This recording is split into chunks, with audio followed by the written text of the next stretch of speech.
À l'une de l'actualité, Mbaya Kroh a accueilli ce matin le chef de l'État pour ce 3e jour de sa visite d'État. Le président Alassane Ouattara a tenu un meeting dans la ville. Les populations lui ont transmis un livre blanc qui contient leurs doléances pour le développement du département. L'Afrique, deuxième marché mondial de la téléphonie derrière l'Asie, avec 649 millions de cartes SIM. Les administrateurs financiers reçoivent une formation pour contrôler les entreprises de téléphonie. Conférence sur la paix et la sécurité en Irak hier lundi à Paris. 26 pays représentés pour coordonner l'action des États qui ont choisi de s'engager dans la lutte contre les djihadistes de l'État islamique. Bonjour et bienvenue dans le 13h sur RTI 1. 3e jour de la visite d'État du président Alassane Ouattara dans la région de l'Ifou. L'étape de Mbaya Kroh a été marquée par un meeting. Le chef de l'État et son épouse ont fait de nombreux dons aux populations. Celles-ci leur ont transmis un livre blanc avec leurs différentes doléances. Et le chef de l'État a bien sûr écouté les préoccupations et doléances des populations. Il les a rassurés de leur prise en compte. Il les a aussi appelés à l'union et à la cohésion, gage d'un développement durable. Je vous propose tout de suite de l'écouter. Je peux vous dire que notre alliance est forte. Elle est forte non seulement entre le PDCI et le RDR, mais avec tous les autres partis du RHDP. L'UDPCI, le MFA, l'UPCI, et je pense que d'autres partis d'ailleurs qui nous rejoindront, et d'autres personnalités qui s'identifient à cette alliance et à ce rassemblement pour la paix et le développement de la Côte d'Ivoire. Et c'est au vu de toutes ces raisons d'ailleurs que j'ai considéré, et aussi en raison du travail important que nous avons encore à accomplir, que très tôt, j'ai annoncé que je briguerai un 2e mandat l'année prochaine pour l'élection présidentielle.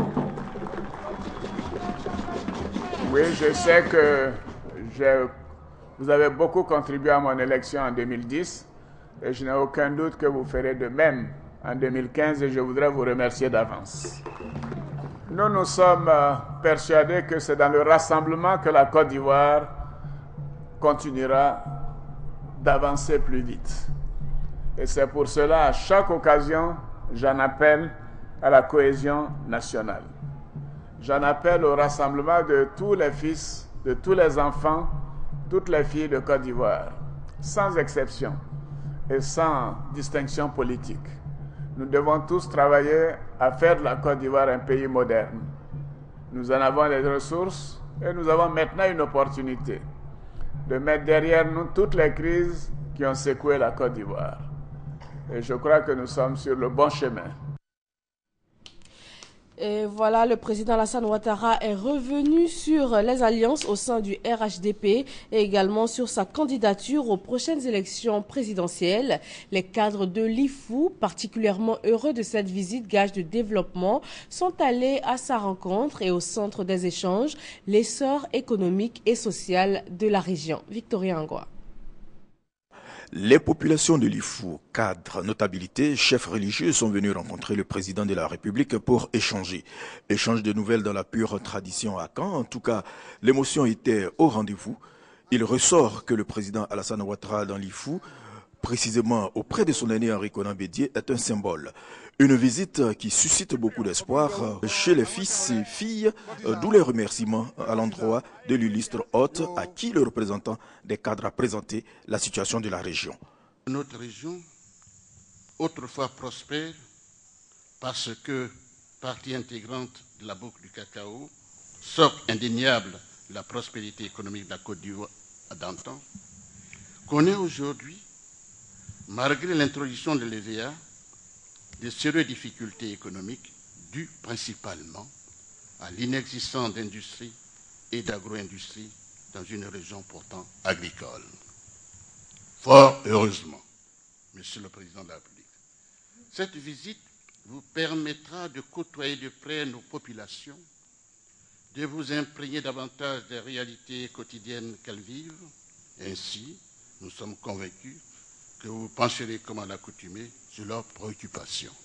Les cadres n'étaient pas seuls. Avec eux, les chefs traditionnels. Ils reconnaissent en Alassane Ouattara un bâtisseur. Grâce à vos efforts inlassables et le pacte d'alliance et de paix tissé entre vous et votre aîné, le président Aimé Henri Konan Bédié, la Côte d'Ivoire a retrouvé sa stabilité et son équilibre social d'antan. Nous, rois et chefs traditionnels de l'Ifou, vous saluons et vous réaffirmons vivement notre attachement, notre soutien et notre engagement pour la cause et à toutes les questions liées à l'émergence de la Côte d'Ivoire à l'horizon 2020. Les religieux demandent au président de la République de faire en sorte de construire un pays paisible. Dans cette quête collective du bien-être de nos populations, les différentes religions occupent une place prépondérante. Celle d'œuvrer à la cohésion entre les habitants de notre pays et de promouvoir la paix. Ne dit-on pas que la finalité de toute bonne politique, c'est l'homme? La politique et la religion se rencontrent sur un même terrain, celui de l'homme. Avec beaucoup d'émotion, le président de la République dit être sensible à la marque d'affection que lui témoigne le couple Henri Konan Bédié.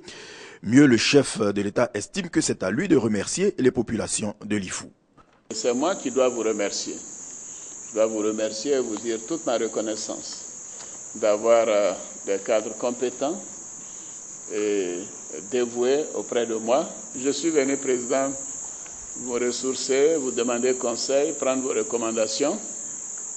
Et vous savez, ce qui me frappe, bien que je connaisse cette région, puisque moi-même, je suis né à Dimokro, pas très loin, mais mon frère aîné, Gaussou Ouattara, est né à Bokanda, où notre père était installé. Il a également fait Pricro. J'étais impressionné par ce que vous me disiez dans la voiture. Quand nous allions à Bédiékro, vous m'avez dit, voilà, vous savez, il y a un campement ici qui s'appelle Ante Karafé. Alors, non, mais curieusement, mais non, c'est le plus intéressant, quand le président Bédié m'a dit ça, je crois que c'était un baoulé. Je lui ai dit, ah bon, qu'est-ce que ça veut dire? Il m'a dit, mais Ante Karafé. J'ai dit, ah bon. J'ai dit, ah bon, mais on ne veut pas la guerre, c'est vrai. J'ai dit, mais voici les sages. On aurait dû prendre conseil auprès de ces populations. Cette belle région est une région de tolérance, de métissage. Et je voudrais m'en féliciter et vous remercier, Monsieur le Président, de nous offrir ces bons moments et ces moments précieux pour vous et pour Madame Bédié pour nous consacrer autant de temps. C'est important que nous soyons tous engagés à faire avancer la Côte d'Ivoire et à accélérer le développement de la Côte d'Ivoire. J'ai vraiment une forte ambition pour cela parce que la Corée du Sud, que je vais visiter en début octobre, Monsieur le Président, c'est vous qui me l'aviez dit d'ailleurs, en 1958, était au même niveau de développement que le Ghana et la Côte d'Ivoire. En temps, la Corée a tellement avancé qu'aujourd'hui, c'est la 10e économie mondiale. Bon, nous sommes à peu près 120e. Alors, c'est dire le chemin à parcourir. Et notre ambition doit être qu'au cours, pas seulement en 2020, mais disons au cours des 20 prochaines années, les 30 prochaines années, nous soyons parmi les 20 premières nations les plus développées du monde. Et je crois que nous pouvons y parvenir. Et ceci commence avec l'émergence en 2020. Je vous le dis parce que j'étais encore à Dubaï la semaine dernière, lundi, mardi, et j'étais avec l'émir qui me disait, mais Monsieur le Président, nous savons que vous avez travaillé sur notre pays, on a eu beaucoup de difficultés. On vous remercie parce que quand j'étais directeur général adjoint au Fonds monétaire, j'avais tous les pays du Golfe et du Moyen-Orient sous mon autorité. Et il m'a dit, mais vous savez qu'en 1985, quand nous avons commencé, je connaissais Abu Dhabi plus que Dubaï, il m'a dit, nous avions 5 avions qui étaient en leasing par le Pakistan, qui nous avait donné 10 millions de dollars pour nous aider à commencer à voler. Et aujourd'hui, Emirates a 200 Boeing 747, 777, etc. Donc vous voyez ce que nous pouvons faire dans les 30 années à venir. Je lui ai dit, Émir, c'est ce que je ferai pour la Côte d'Ivoire, même si je ne suis pas là, mais ceux qui viendront après moi, je suis convaincu que dans 30 ans, la Côte d'Ivoire sera parmi les meilleurs et dans tous les secteurs. Et c'est sur vous que, vous les cadres, que nous pouvons accomplir ce bond qualitatif, non seulement pour notre économie, mais surtout pour le bien-être de nos populations. Nous sommes vraiment engagés à donner beaucoup plus de moyens aux structures décentralisées.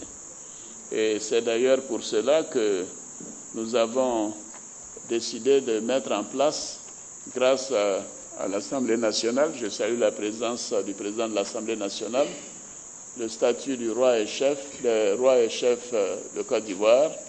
Et grâce à l'Assemblée nationale, cette proposition est devenue une loi, bien sûr, qui a été promulguée. Et maintenant, le budget est en confection et sera présenté, je crois, au mois d'octobre à l'Assemblée nationale. Nous devons faire plus, tous, pour la réconciliation, pour le rassemblement. Je crois que la Côte d'Ivoire a vécu des moments terribles et nous ne voulons pas revenir sur ces mauvais souvenirs. Il a profité de l'occasion pour dire un mot sur la nomination du président de la commission électorale indépendante. Compte tenu de la confiance que vous me faites et qui est réciproque, et quand le PDCI a proposé Youssouf Bakayoko, j'ai accepté les yeux fermés. Dans les autres structures, c'est le représentant du président de la République qui est le président. Donc c'est mon représentant qui aurait dû être le président de la commission électorale indépendante. Le président Mbedié m'a dit, Youssouf Bakayoko a fait un bon travail, c'est un professionnel, il a de l'expérience et c'est un monsieur dont la Côte d'Ivoire a besoin. Il n'a fait que 4 ans, donc on doit le laisser continuer. Et c'est ce que nous avons fait, président. Je voudrais dire que Youssouf Bakayoko est un professionnel, quelqu'un d'expérimenté. Quand on a la chance d'avoir une telle personnalité à la tête de l'État, on doit s'en réjouir. Donc j'en appelle à nos frères du FPI de comprendre que Youssouf Bakayoko est là pour conduire ce processus. Il ne changera pas. Nous n'allons pas le changer. Et donc, je leur demande de revenir à beaucoup plus de raison, de laisser calmer les émotions et de revenir à la commission électorale indépendante. Le président de la République a fait un don de 9 millions de francs CFA, 5 millions pour la notabilité, 2 millions de francs CFA pour les chrétiens et 2 millions de francs CFA pour les musulmans.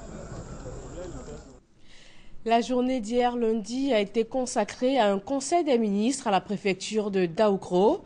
Le conseil a examiné 2 projets. Le projet intégré de l'évéaculture et des cultures vivrières de Prikro et le projet hydro-agricole de Mbayakro. Chiram Kofi Abola.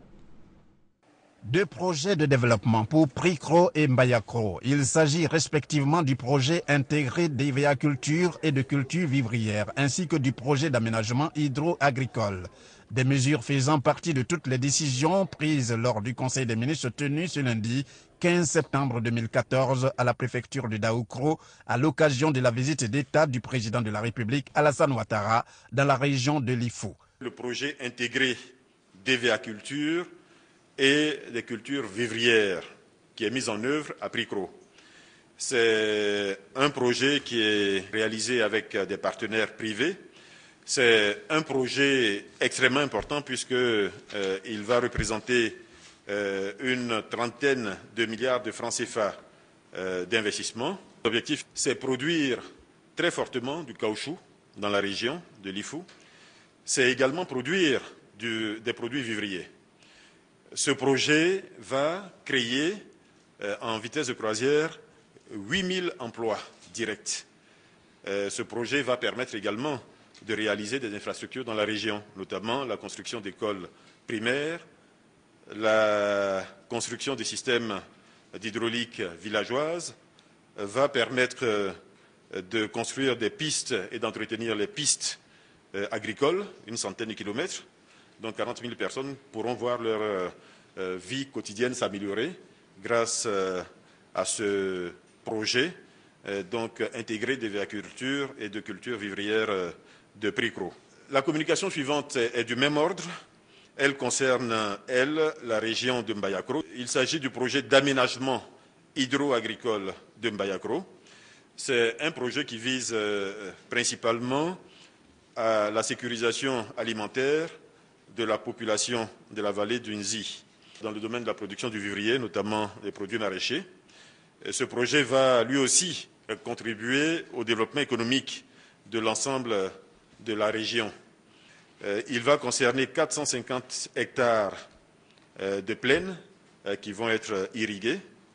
Il va également, à terme, permettre la production de 4000 tonnes de riz.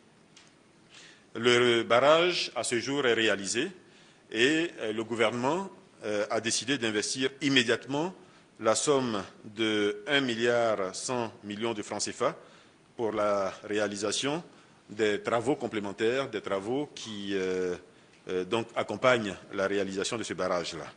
Pour le porte-parole du gouvernement, ces deux projets s'inscrivent dans la démarche du gouvernement visant à faire accélérer ses actions au plan local. À noter que le conseil tenu à Daoukro a enregistré la présence du préfet de région de Lifou, Albert Kofi Akpolé. Occasion pour lui d'évoquer des difficultés auxquelles les populations sont souvent confrontées. À en croire le porte-parole du gouvernement, des réponses rapides vont être apportées à ces préoccupations. Le pont de Coconou sur le fleuve Comoé relie les régions de Lifou et de Landénié-Djouablin. Il a été baptisé du nom de la reine Ablapoku par le président Alassane Ouattara. Alvorassa. Ce pont a été construit en 1997 par le président Aimé-Henri Konan Bédié, alors président de la République de Côte d'Ivoire.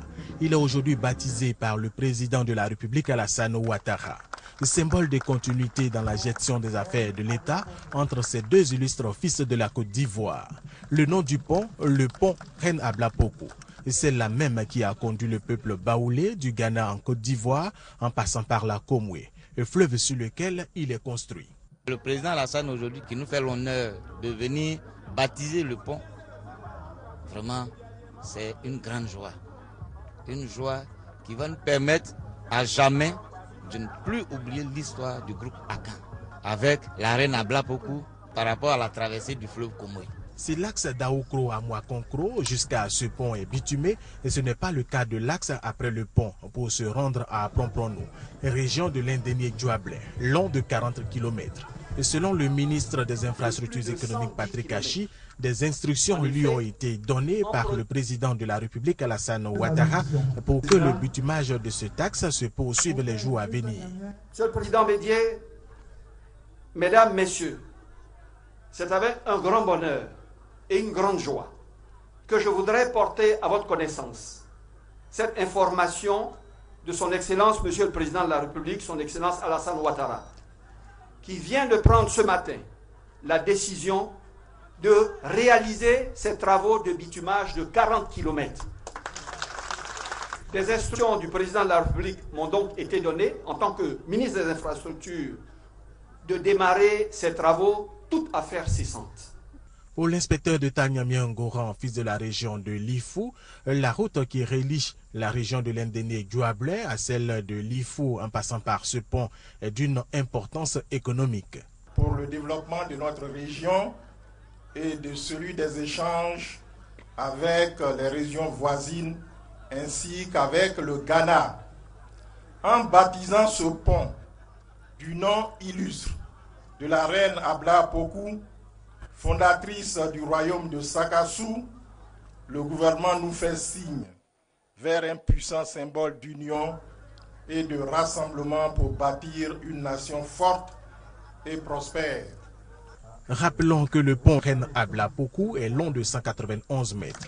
Il est à mi-chemin entre Agnébilé-Krou et Daoukro. Et vous le savez, la rentrée des classes 2014-2015, c'était hier lundi.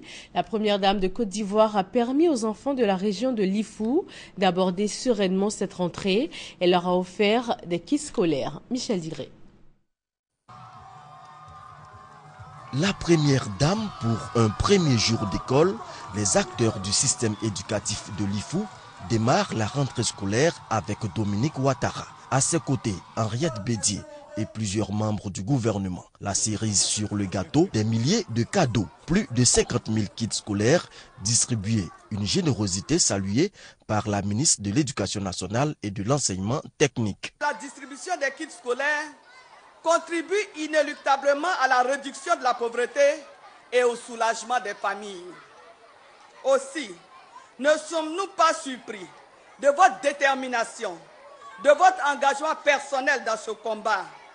Vous qui avez fait de la générosité et du soutien aux plus défavorisés votre raison d'être. Merci. Madame la Présidente.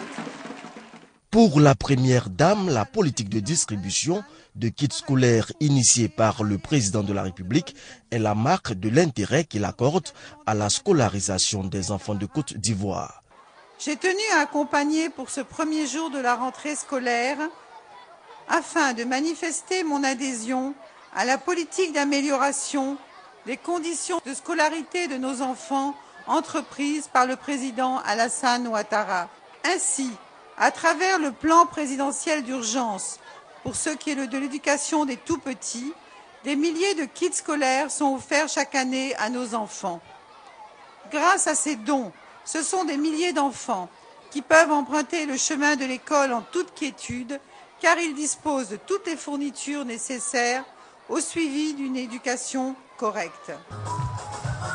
Pour un premier jour de classe, ce fut un jour de fête.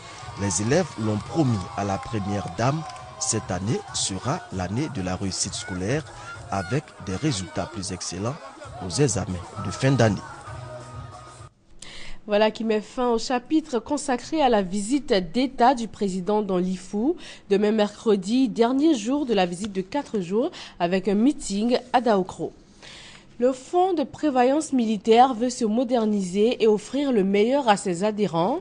Une rencontre a eu lieu pour un examen et une analyse du plan stratégique déjà mis en place afin de l'améliorer significativement. Hamza Diaby. En présence du représentant du ministre chargé de la Défense et des membres du conseil d'administration, le directeur général du Fonds de prévoyance militaire, FPM, le colonel-major Konan Kwame, a décliné sa vision et l'objectif général qui en découle pour un FPM émergent à l'horizon 2020. Une institution professionnelle, compétitive et totalement au service de ses mutualistes. L'objectif général est d'accroître la rentabilité économique et l'impact social du Fonds du programme militaire d'ici 2020. À cet effet, et en vue de la mise en place d'un plan stratégique de gouvernance, les animateurs du Fonds de prévoyance militaire ont eu leur capacité renforcée par un expert en vision stratégique qui a traité de l'approche générale et de la planification stratégique.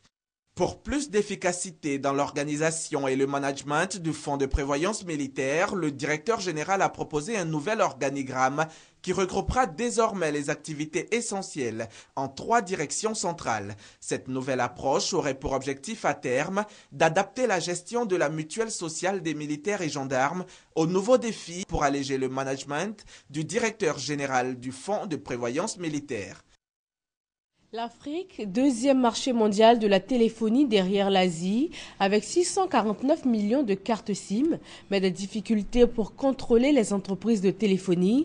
Le programme des Nations Unies pour le développement et l'Union européenne forment donc les administrateurs financiers pour un meilleur contrôle des entreprises de téléphonie. Francis Boifo. L'industrie de la téléphonie représente en moyenne 7% des ressources fiscales pour les États d'Afrique et 3,5% du PIB africain selon l'Union internationale des télécoms. Avec plus de 600 millions de cartes SIM en 2011, les administrations fiscales n'arrivent pas à évaluer correctement les taxes à prélever. Nos mécanismes se heurtent aux principes mis en place, disons, par ces entreprises, qui vous disent non, ça c'est pas facturable, c'est pas taxable, ça c'est taxable. Vous prenez, disons, une entreprise de téléphonie mobile qui vous déclare X. Est-ce que ce X francs déclaré correspond à la réalité? Pour répondre à ces préoccupations, Une formation a été initiée à Abidjan par le programme des Nations Unies pour le développement en collaboration avec l'Union européenne.